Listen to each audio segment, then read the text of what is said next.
Good evening, everyone. And for tonight, I would like to thank all of you for attending this session. And of course, to EdCore for inviting me once again to attend to this very important event, which is the series of International Research Capability Building Seminar Workshop, Home International Research Conference, and paper presentation. So for today, my task is to give you a short lecture on crafting or in writing research recommendations if you're doing a qualitative research. And let me share my screen first.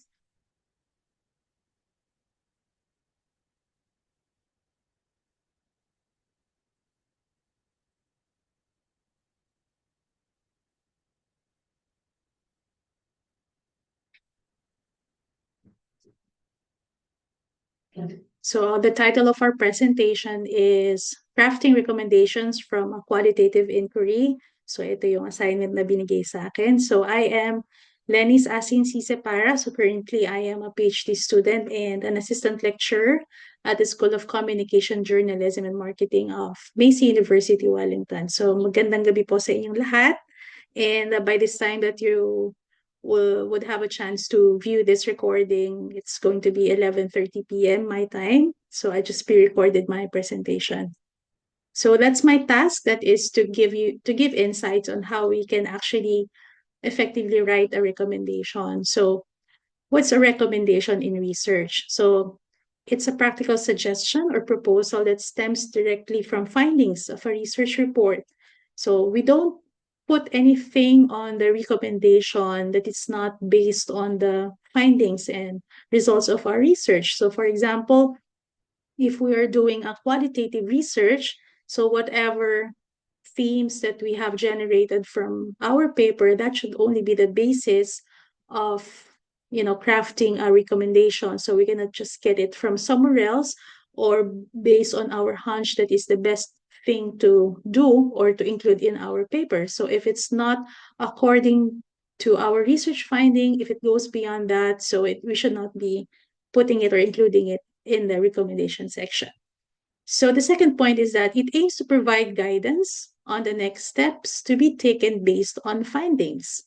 So this is one crucial aspect of recommendations. So other people would be viewing or reading your recommendations because they need to have a plan of action that is based on your research. So if you would be suggesting something which goes outside the results of your research, so the reader would be misguided because there is no sound basis for doing such research direction or research action because it's not anchored to the results of your research.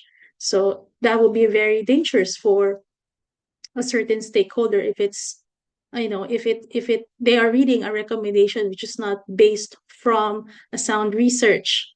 And thirdly, it is directed towards policymakers, practitioners, or other stakeholders to inform decisions and actions. So the papers or the research papers that we are doing are actually intended for a lot of viewers or a lot of audience. So it really depends on the purpose why we have done the research.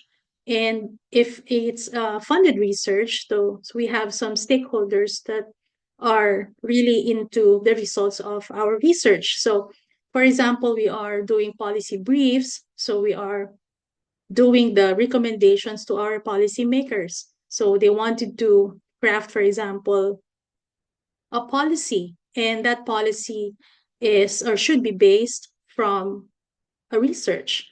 And it can also be a good group of practitioners. So, for example, we are teachers and we are doing some action research that we wanted to apply in our respective fields with our teaching program or in our learning programs with students and any other stakeholders that may be involved or would have interest in the research that we are doing. So it can be both government or non-government organizations that they think, would benefit or that you think would benefit from the results of your research. So we have countless possibilities on, what impact our research could provide different, kinds of organizations and of people. So that that's why we need to be very careful in crafting our recommendations. And I think that's one of the basic reasons why this session is organized, because this is one of the least discussed aspect of research writing. So let's first discuss how it is usually structured. So before we go to the recommendation, so there are a lot of anchored concepts or anchored ideas before you actually write the recommendations. So first, if you are finished with your results and discussion, so at the near end of your research report, you have your summary of findings. So for summary of findings, it's a brief restatement. What is the research or the work that you have written? What are the research questions, the research objectives? And in the summary of findings, the most important part is you need to highlight the most important findings. So why do we need to do that? Why do we need to highlight it? We need to highlight or emphasize these important findings because we know that the readers would benefit from such findings. So these would be the basis for the future recommendations that you're about to write at the end of your paper. So after the summary of findings, you need to put the evaluation of the study. Here you state what you consider to be the achievements. For example, if you have discovered something or if you have just unsurfaced an innovation because of your research report, you have to share it in your paper. And of course, you know, there's no paper that is perfect. There is always limitations to the work that we do. That's why, research is continuous. It is progressive. So we base our research from previous works. So you have to identify as well what could be the limitations of the research that you have done. It could be methodological. It could be a, practical aspect, which you think, could have or could raise an issue to the results as well. So, it's our responsibility to be transparent to our readers as well. So they would know, what to consider whenever they are looking through your results. And then you need to assess how far the aims of your research have been satisfied. Were you able to achieve your research objectives? Do you think that the results that you have derived from the themes actually open up, new knowledge regarding the topic that you have on hand? And you can also include a personal assessment of what you have learned from the study, because if we are doing the qualitative research, we are more on the breadth of information. And I'm sure that we were able to capture a lot of important and be able to emphasize. We have emphasized a lot of important points from our participants. And this determines the thickness of our data. And then from this, we can have suggestions for future research. So you suggest how your work reported in this paper opens new research possibilities. And this part actually leads us to our recommendations, because here you're trying to digest what could be, different opportunities that may arise because of the current research that you have done. And then you proceed or think of the implications of the study. So you place the study in a wider context of research in the discipline. So for example, take into consideration your specialization. Okay, if you're in education, in communication, or in management, so you look at the bigger picture. What is happening in the real world? Okay, so how do you think that your research has an impact to real life practice in the industry?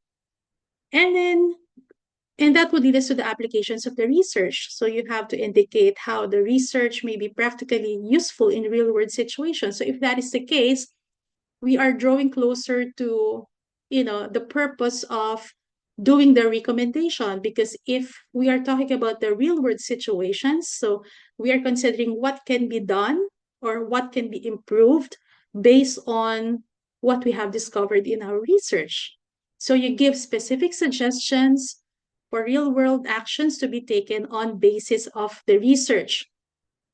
But is there really a guideline or a strict rule on how we write the recommendation? There's actually none, but we have a lot of guidelines or considerations that we can actually use so we can be guided very well when we are crafting our recommendations.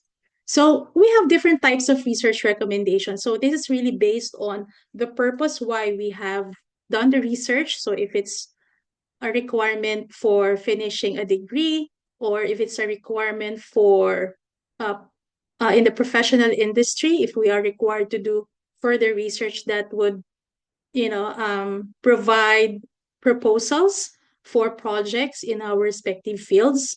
So first is topic. So our research can be used to propose other topics of interest in research. So it would give us direction on what other, research topics that we can venture into, because we can see the gaps, based on the research findings, or the findings themselves can suggest more interesting avenues that are connected to that. And that's the beauty of doing recommendations, because you're not just suggesting a topic, but you are basing these recommended topics on the results of your study. It gives you direction, and sometimes it goes beyond the topic. You can actually recommend writing of another article based on the research results that you have on hand. So if you think that these research finding should be continued to another, another study that can be, let's say, published as another article, so that could be a good direction to take. So if you think that there is, a possibility for writing another article or doing another research that is based on your findings, then you can also include that as one of the recommendation, and it's in the form of an article recommendation. Or so, for example, there you think that there is a need to popularize the results of the research, so that the lay people would be able to, to appreciate or to understand your research findings, and you think that doing so would give positive changes to a certain group of people, then you can also propose for that article recommendation.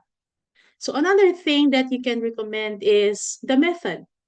So in qualitative research, there are a lot of methods that we have done, for example, in data collection. So if that is the case, if you have, for example, tried to reinvent some methods, and you think that that is helpful for a specific field of study, then you have to, or that could be another avenue for you for in recommending in writing your recommendation. So not only that it's about the topic or the next research that you can do, you can also share with them what methods or what worked on the methods that you have used, and also recommend what they should be cautious about with it, with a certain kind of method, because that could also be part of your recommendation. So it's more on being reflective of what you have done on based on the methods that you have used, and sharing with other people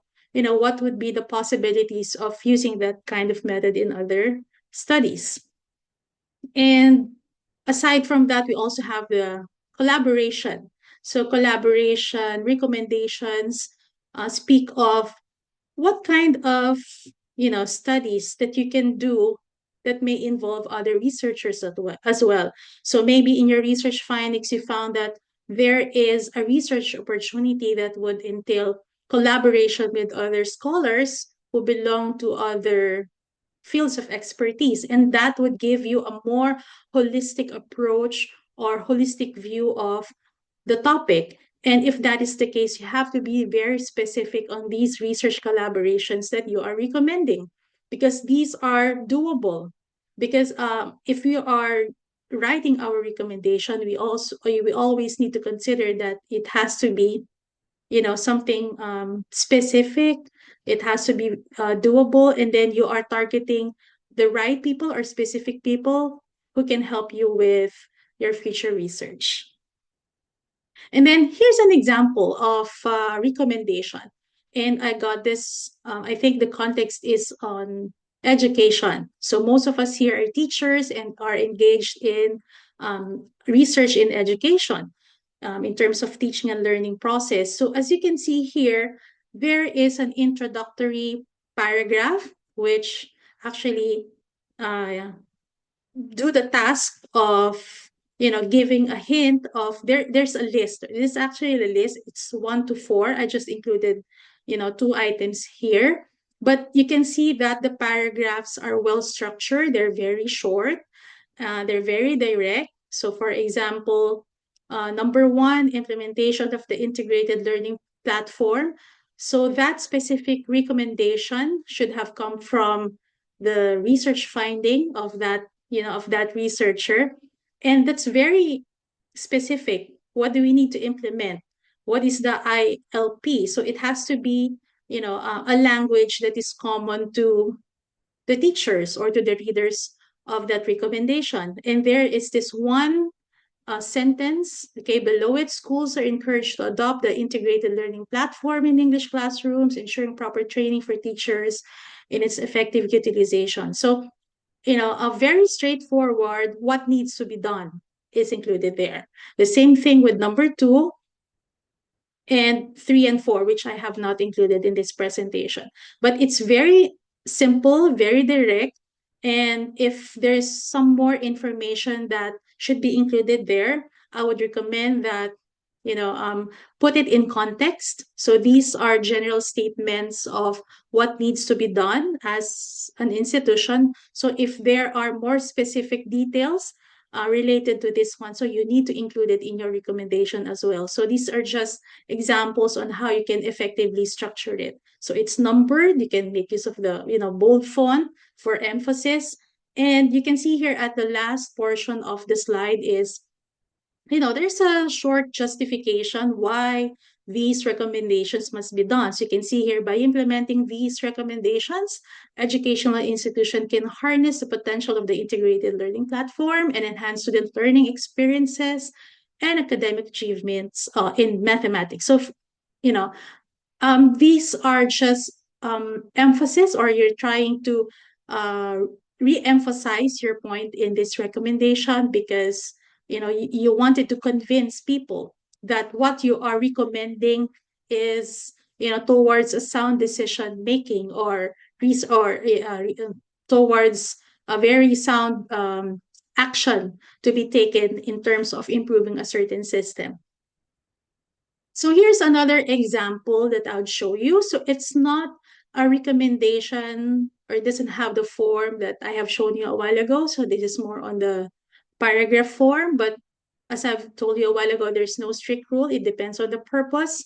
This recommendation has something to do with theory. So the previous one is more on the practical aspect. So what needs to be done, maybe it can be directed to the policymakers because it's very practical. But for this one, the title is Intersectionality of Language, Interpersonal Communication, and Mass Communication.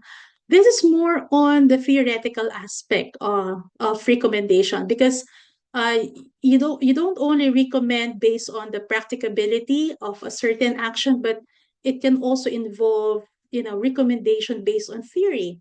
So based on your study, you found that there should be a realignment of certain concepts involved in a theory.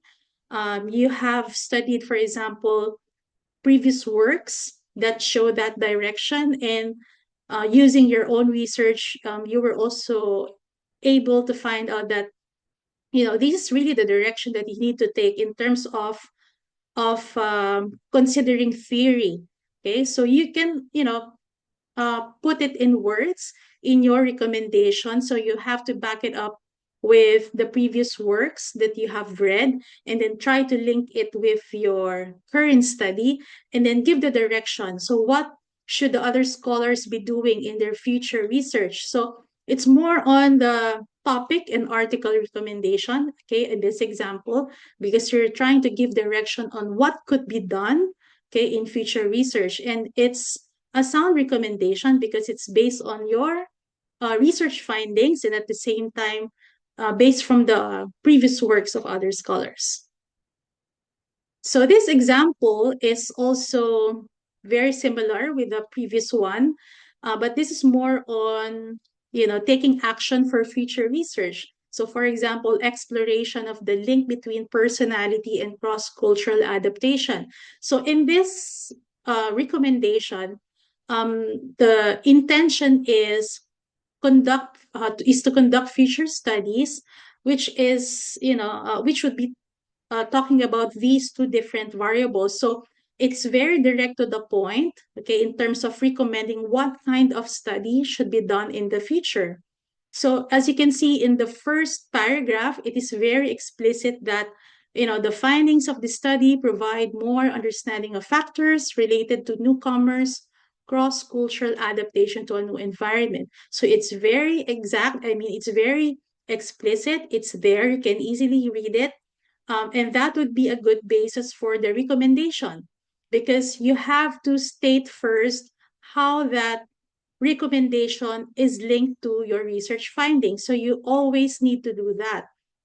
Without linking your recommendation to your findings, so your recommendations would sound like baseless, and that would not be a good recommendation. So as you can see in the paragraph, so I have linked here the previous studies that have been done, the previous proposed theories or the proposed theories on that subject matter, and then going on to the different elements involved in the previous studies, just to show people that there is a growing interest in terms of linking personality with adaptation. And I need to prove that because that's what I found in my research. And I need to, back up my claims based on others' work as well. So that would, give more weight to the recommendations that I am proposing. And another example, so it should be example 3, diaspora research using communication lens. So this is one of the recommendations that I've written. It's more on, what I have seen through the research that I have been doing. So for example, you've seen that a lot of, migration studies are based on the economic aspect of, needs or economic needs of people. And there are not so much studies that look into the communication, socialization, or interaction of migrants. So if that's part of the research findings that you have generated, then you think that there's a practicability in doing that, then you can also push for that direction in including or in emphasizing that that specialization in research, because you can see that there would be a research gap or a research opportunity in that aspect if you can see that there are very few studies which tackle this kind of research or topic in that specific field. So for example, in communication, not so much migration and diaspora research. So if you have found out in your research, then that's a good point for recommendation. That's a research opportunity that other research can delve into, because not a lot of researchers are maybe not aware or maybe not interested, or maybe they haven't, they're not that exposed to that kind of research direction. So you just need to back it up why you wanted to or why you are proposing that kind of research direction. Okay, so based on the examples that we have talked about, so I would just like to, emphasize three essential things when you are crafting your recommendation in terms of the structure. So first, you have to provide the specific actions based on the research findings. You need to identify the target audience because you need to tailor fit the language that you're using, and you need to outline the practical steps for implementation. So these kind of format for crafting recommendation, it really depends on, again, with the audience, what would be the requirements of the stakeholder that that is intended that intends to read your work. But this is just the general aspect of writing your recommendations. But what else could help me in crafting recommendation? Maybe that would be your question in mind. Are these just all based on my research findings? Is that all?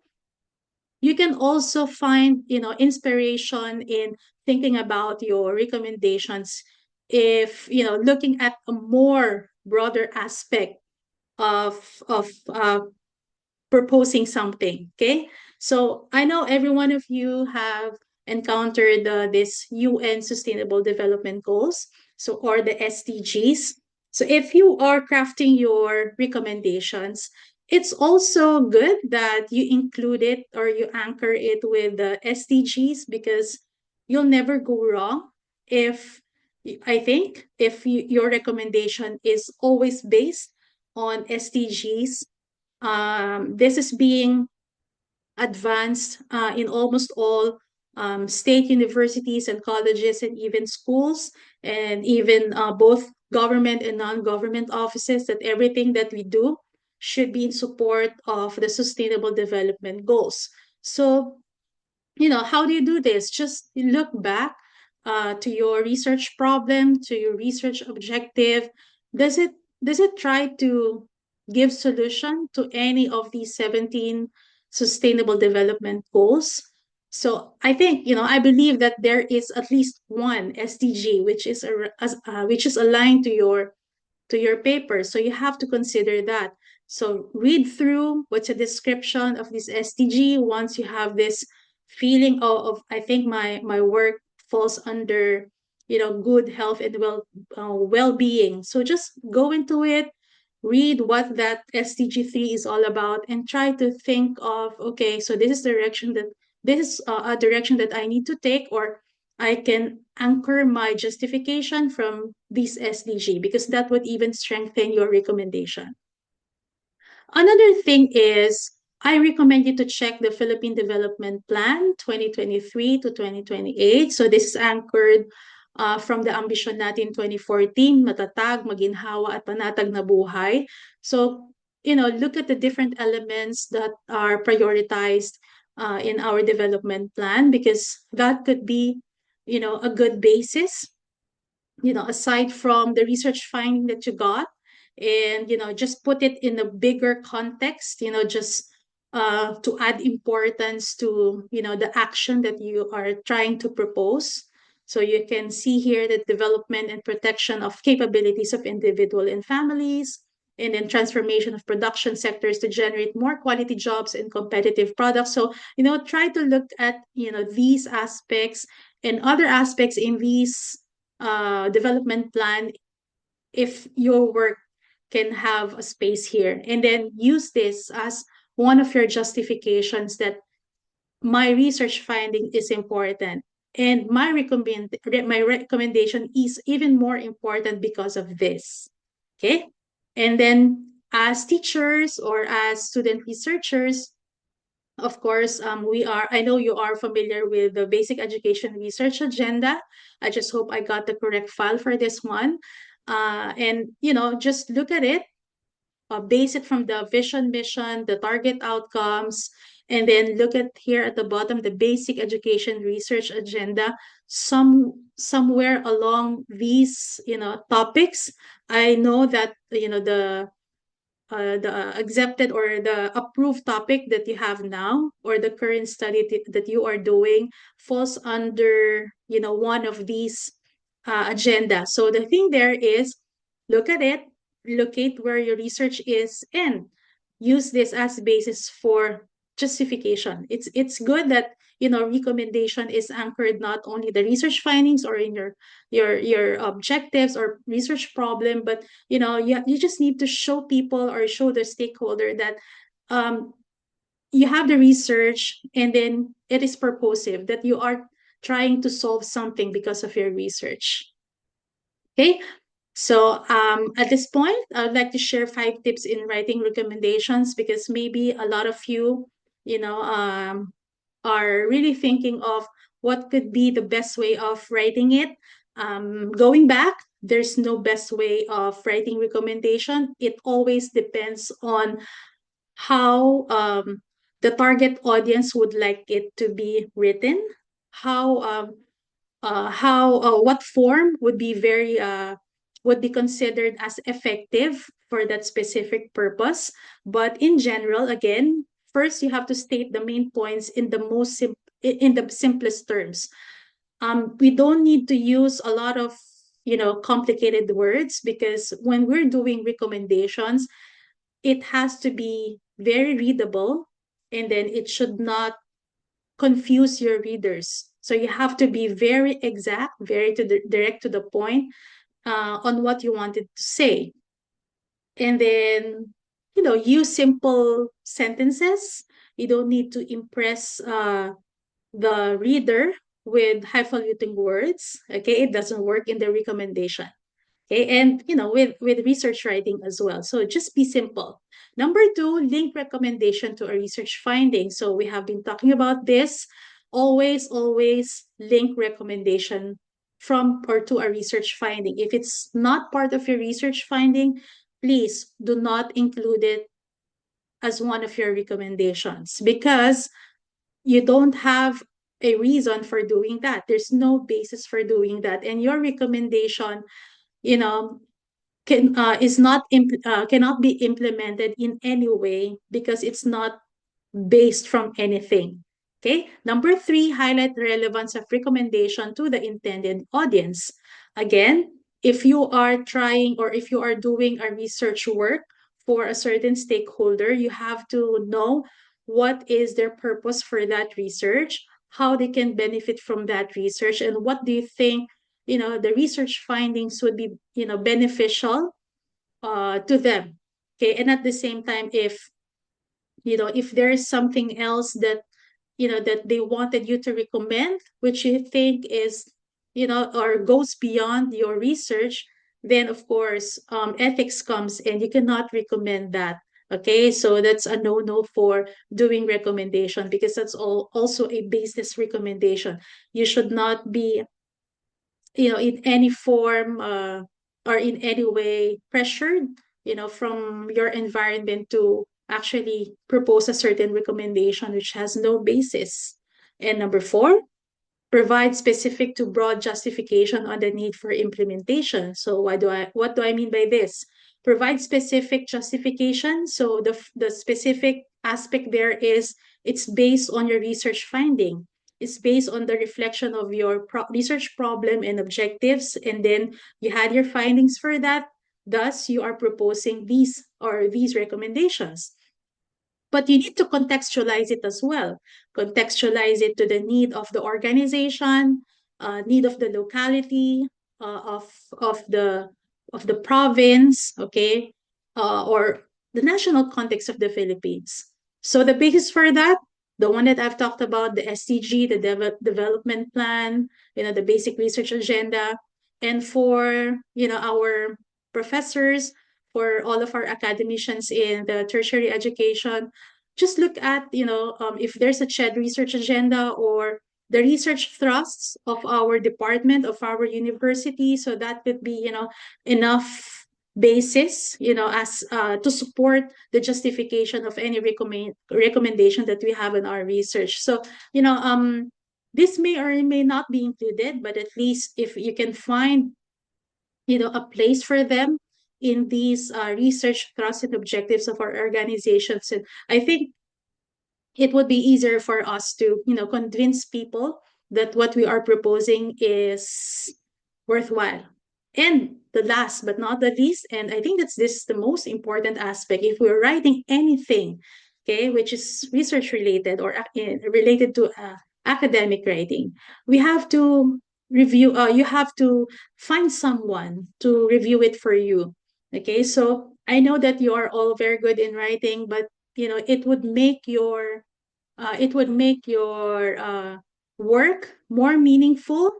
Okay, and it would also give you room for improvement, if you are open to constructive criticisms, for comments, suggestions from your peers, which are more experienced in writing, to give you insights on how you can further improve your work. Okay, and that's the end of my presentation. Thank you very much.